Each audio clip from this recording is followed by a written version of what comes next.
Hello everyone, it's Charlton. Please subscribe to my channel, tap that notification bell, and like this video. It does help me keep making videos, and I would appreciate it majorly. Okay, so this is the first picture we have of Yujing Zhang. I'm not going to repeat the entire story of what's going on with her. She is the Chinese woman who tried to talk away into Mar-a-Lago, I believe on the 30th.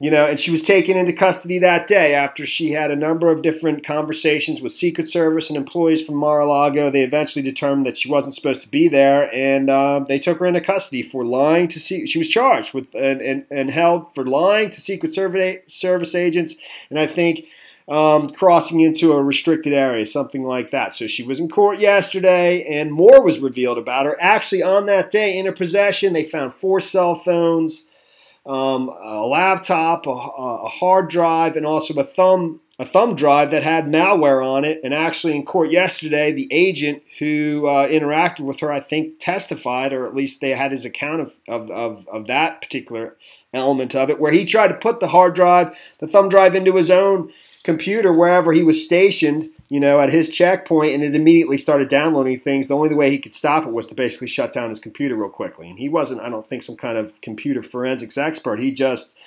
saw it, plugged it in to see what was on it, and immediately started downloading stuff, and he just, couldn't stop it. And the only way he could stop it was to shut his computer down. But according to the assistant U.S. attorney,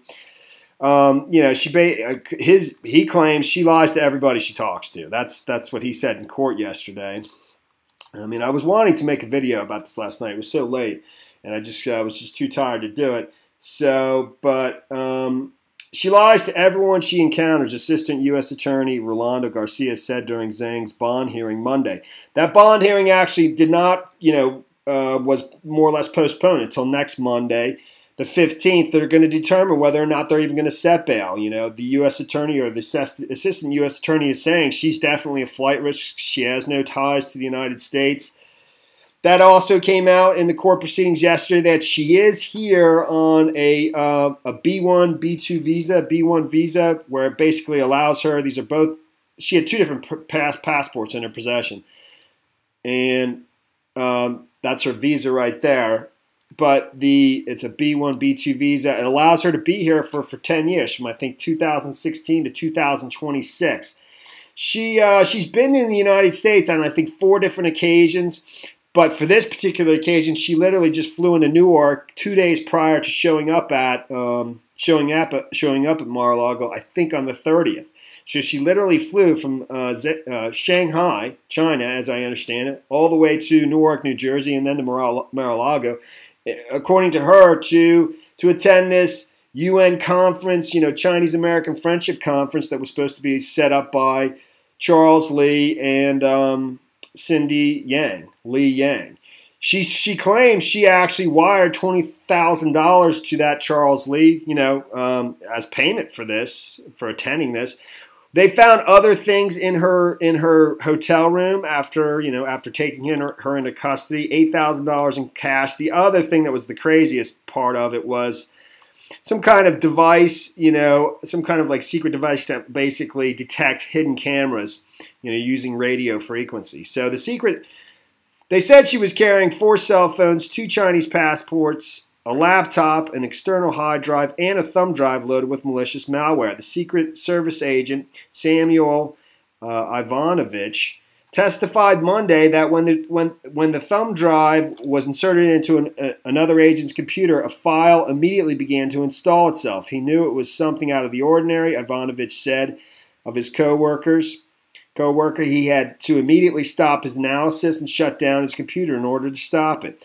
Also, in Zhang's Colony Hotel, which I believe was $400 a night, a very expensive hotel room, were a device to root out hidden cameras using radio frequency, another cell phone, 9 USB drives, 5 SIM cards, credit and debit cards, and about $8,000 in cash and $700 in Chinese currency. Zhang claimed at one point that she had 4 phones on her because she was afraid they'd be stolen from her hotel room.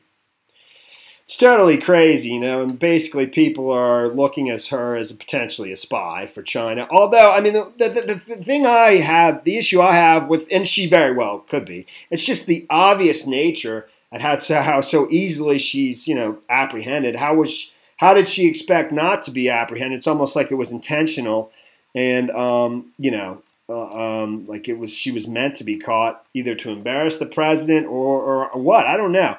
I mean, I think some people surmise that him, you know, asking the head of the Secret Service, I even forget his name, to step down, you know, as a result of this, which I would say that's probably a distinct possibility, like a very good possibility, and that's probably warranted, you know. So the visa, her visa allowed her to travel to the United States for a period ranging from 2016 through 2026. Those visas are designed for people who need to be in the country on a temporary basis, such as to attend a business conference or to seek medical treatment. They allow for repeat visits. The visas do not require an employee sponsor, though it was not immediately known how Zhang, 32, was able to attain her travel document. Passports that bear stamps and were introduced into evidence on Monday's hearing revealed that Zhang was admitted to the U.S. on at least 4 occasions: July 14, 2016, July 3, 2017, December 2, 2017, September 14, 2018, and then last month. So this would be 5, actually, if I got that right. 1, 2, 3, 4, 5 last month, which was in March, 2 days before arriving in Mar-a-Lago. 2 days after her most recent arrival, she was arrested after talking her way past security at the president's private club, where members pay a $200,000 initiation fee. It's extremely exclusive, obviously. This is the letter that basically, or the advertisement that, you know, reports claim that Cindy or Li Yang and Charles Li were using to promote in China, you know, promote access to the president and his inner circle. This is the first feast, and it says for 3:30. I mean, I think that this is, I believe, if I understand that right, this is one of the events she, you know, was supposed to have been taking place at Mar-a-Lago on that Saturday that she showed up that was canceled. There was 2 different events that were previously, you know, organized that after all this news started breaking about Cindy Li Yang, you know, about her day spas that she had owned and sold, one of which was the Orchids of Asia Day Spa, which is the same day spa that is sort of wrapped up in a sex trafficking investigation, is also the same day spa where the Patriots owner, Robert Kraft, is accused, you know, allegedly was charged with soliciting prostitution, and supposedly there's video of him paying for and receiving those services, according to the prosecutor. I think it's Jupiter, Florida. Now, it could be West Palm Beach County. I'm not positive of that. This is the first feast of a Haihu manner with the Chinese as the protagonist. I don't want to read through that, but that's the picture of Trump's sister. Guest speaker, banker, Miss Elizabeth Trump Grau. I guess she's married, so Trump's her maiden name. President Trump's sister and members of Congress, Jewish Business Association guests, etc. Theme in attendance, specially invited high-end. This is all in translated from Chinese. Specially invited high-end international and other industry elites. The event will invite Chinese elites from various countries, including the United States, as well as elite leaders from Taiwan, Hong Kong, Macau, Australia, Europe, and other countries and regions. So, and that is Charles Li. That's the individual that she claims I don't even know if I mentioned it, that she wired $20,000 for to pay, you know, as a fee to attend this. I mean, she claims she's a wealthy person, that she has, you know, a home worth like $1.3 million, a BMW in China, and yeah, I think I pretty much covered it. But this is the first time we're getting a picture of her, and they're supposed to determine on next Monday on whether or not to set her bail. You know, and I would assume, I don't know what they're going to do, man. You know, because I can't see them doing that. And she's been in custody since that Saturday till now. She remains in custody. You know, and obviously the U.S. Attorney, Assistant U.S. Attorney, is definitely saying she's, you know, she's a flight risk, which I could kind of see his point. But it does say a magistrate judge revoked the visa Monday. So the judge on Monday revoked it, even though it's good for 10 years. It would have been good till 2026. Prosecutors say she would be transferred to immigration if she gets out on bond. So that visa is no longer valid. And one more was that one. This was the best. This was her best photo right here.